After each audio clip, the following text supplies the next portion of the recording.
Hello বন্ধুরা, good morning. Kailash সংসারে তোমাদের সকলকে স্বাগত জানাই। তোমরা কেমন আছো? আশা করি ভালো আছো। আমিও খুব ভালো আছি। তো আজকে আমি এটা নিয়ে নিয়েছি। আজকে আমি শাকের রেসিপি তোমাদের সাথে শেয়ার করব। বাড়ির জন্য আজকে এটা রান্না করব, তাই ভাবলাম আজকে তোমাদের সাথে ঢেঁকি শাক রান্নাটা শেয়ার করি। তো আজকে আমি ঢেঁকি শাক রাঁধবো। ঢেঁকি শাকটা একদম ভালো মতো কুচি কুচি করে কেটে নিয়েছি। তো আজকে আমি এটা রান্না করব পেঁয়াজ, রসুন, লঙ্কা দিয়ে। তো দেখো কিভাবে বানাই।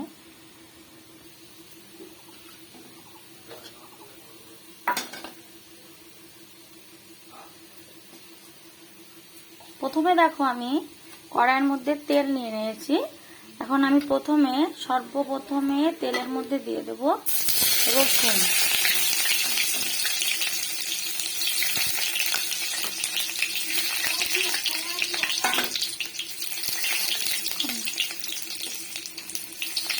রসুন দিয়ে দিলাম।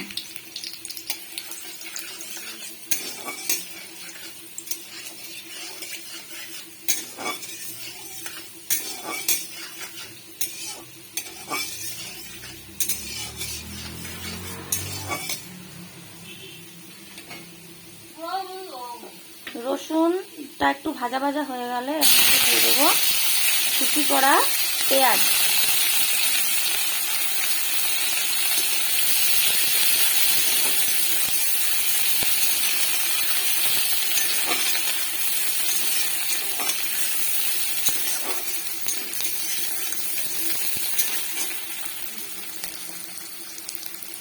পেঁয়াজটাও লাল লাল করে ভাজা হবে।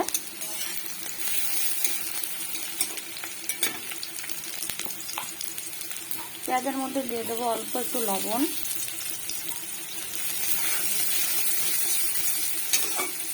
সামান্য হলুদ,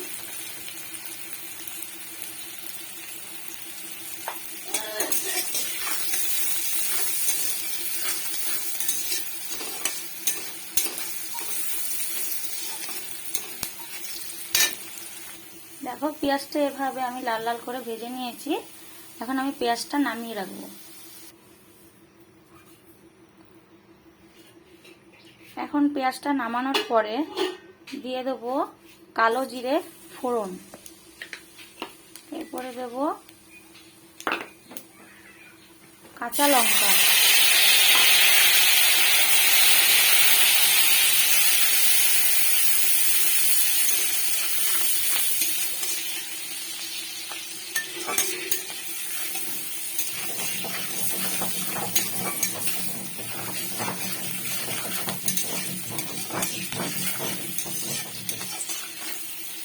কাঁচা লঙ্কাটা একটু ভাজা ভাজা হয়ে আসলে তারপরে আমি শাকটা দিয়ে দেবো।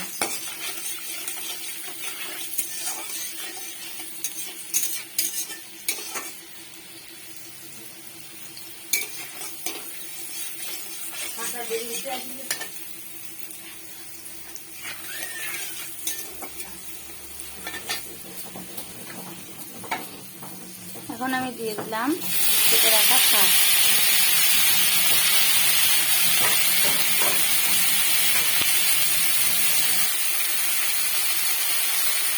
শাকের মধ্যে দিয়ে দিলাম হলুদ,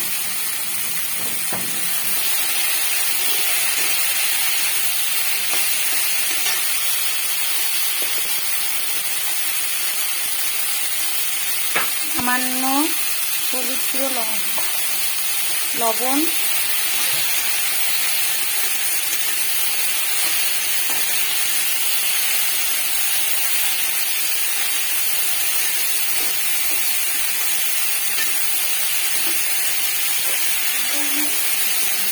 শাকটা আমি এভাবে নাড়াতে থাকবো। দেখো বন্ধুরা, শাকটা আমার অল্প সেদ্ধ হয়ে এসছে, আরও একটু ভাজা ভাজা হবে।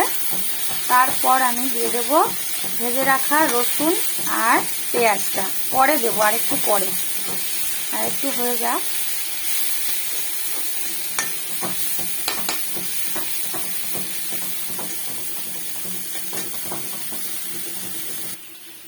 শাকটা ভাজা ভাজা দেখো হয়ে গেছে। এরপরে আমি এর মধ্যে দিয়ে দেবো পেঁয়াজ আর রসুন ভাজাটা।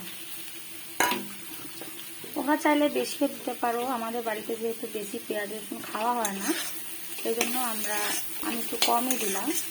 তোমরা চাইলে বেশিও দিতে পারো। কারণ ঢেঁকি শাকের একটা নিজস্ব গন্ধ আছে, তো মানে ওই গন্ধটা যাতে না লাগে, এই জন্য আমরা পেঁয়াজ রসুনটা ব্যবহার করি। তোমরা যদি ঢেঁকি শাক বানাও অনেক সময় নিরামিষ, তো নিরামিষও খাওয়া যায় ঠিকই, কিন্তু পেঁয়াজ রসুন দিয়েটাই বেশি ভালো লাগে।